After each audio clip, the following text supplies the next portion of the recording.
wide receiver room looks a little different than it did in the spring. Just how has this room changed for you guys? I mean, we've added a lot of competitive depth, so which has been really fun. The guys are all working hard. You know, we got some guys, and we were lucky enough to evaluate some guys in that period this summer. So bringing them back has been fun, and like I said, it's just raised the competition level of everybody else around them. What's bringing Casey back mean for you guys? It's good. You know, I don't know Casey outside of just the talk of the communication, but it's another big receiver that's competitive. You know, I mean, and I think the more competitive guys you get into a room, the higher the intensity goes, and in practice. So we're really, that's what we're trying to do. But it just adds another big body receiver for us. What did you like out of Jafar to bring him into the group? Jafar, you know, he's very mature. You know, he's been at a program that's had success, so he can bring it here.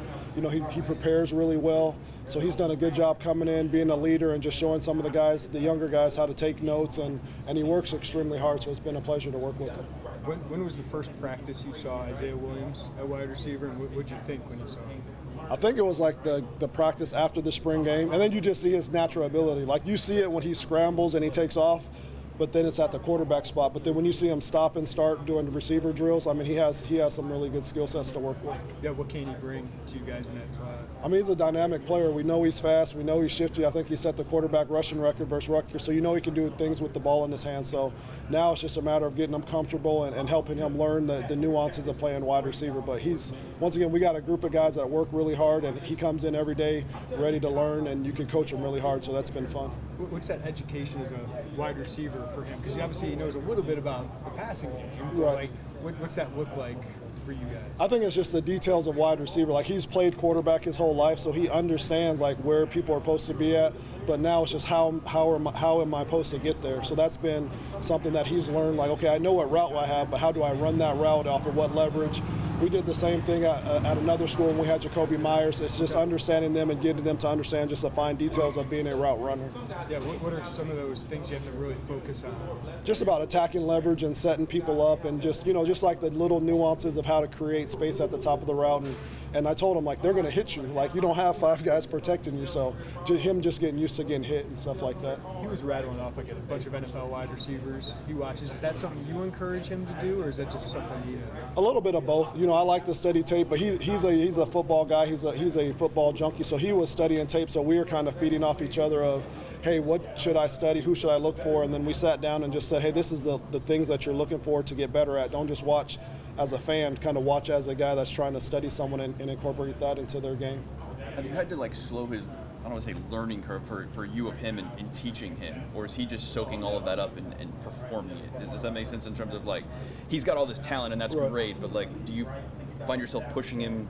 No, we're trying to push. We're trying to push everybody. You know, training camp, we everybody has the same amount of days to get ready for the first game. So we're trying to accelerate everybody's learning, and we're trying to throw everything at them and help them, you know, put stress on their minds and to learn. And he's, you know, like I said, he understands the offense because he's been playing it at a different spot. Now it's just a matter of getting out there and getting those muscle memory reps so he can really understand how to run routes. But that's for everybody at every position. We're trying to throw as much as we can at them and try to make those guys stress so they can continue to grow. How much does a guy like Donnie help a guy like him? Donnie's awesome. You know, Donnie's like a coach on the field. You know, he's pushing himself, but Donnie has a unique understanding of how to play the outside, and he started in as a slot. So he has the ability to play all the positions. So he's a guy that he can go to quietly and say, hey, how did you run that route, or what did you do, or what are your thought process there? So Donnie's been a great value, and Donnie's been a value to me. Just like, hey, am I going too hard? Am I talking too fast? Am I being too tough? So, you know, he's a very mature guy that everybody in the room, you know, uses as a sounding board.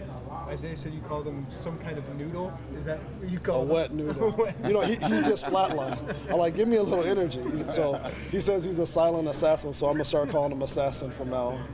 What's Brian Hightower? We saw some flashes on him. You've had almost 8 months, I think. What do you think of him? He's growing. He's doing a good job. Like, Brian's being more physical. I think sometimes big guys want to play small, so just him buying into being really physical, and he's made a lot of plays. So every day, like, he's just trying to come out and get better, and that's what he's done over the last 3 practices. He's really put the days together where he's making plays, making competitive catches, which has been really impressive to see.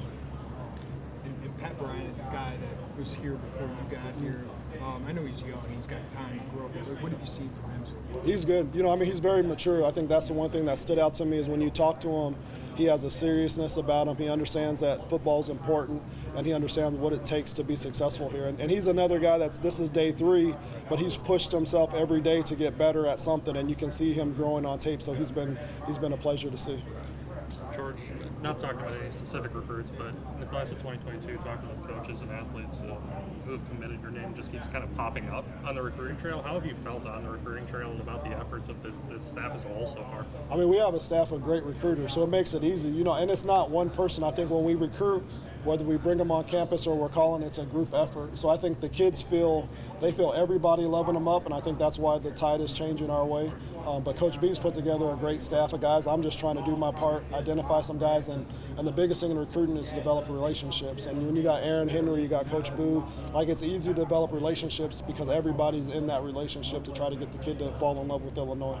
If I could ask you about NIL back when you were a player, how do you feel like you would have approached that I topic? would have been broke still.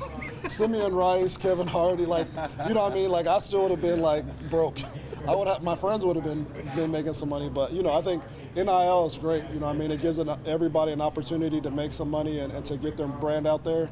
But it's still going to come down to what guys do on the field. The better you do on the field, the probably better you're going to do off the field. So I would have been hanging out with Simeon a little bit more and stuff like that. So how do you approach that topic then as a coach of these young men who are trying to benefit off their name, image, and likeness? I think you encourage it, and you have honest conversations and say, the more you do on the field, the more you're probably going to get off the field. So let's concentrate on being great football players, and then the byproduct will be the stuff that you can make off your name.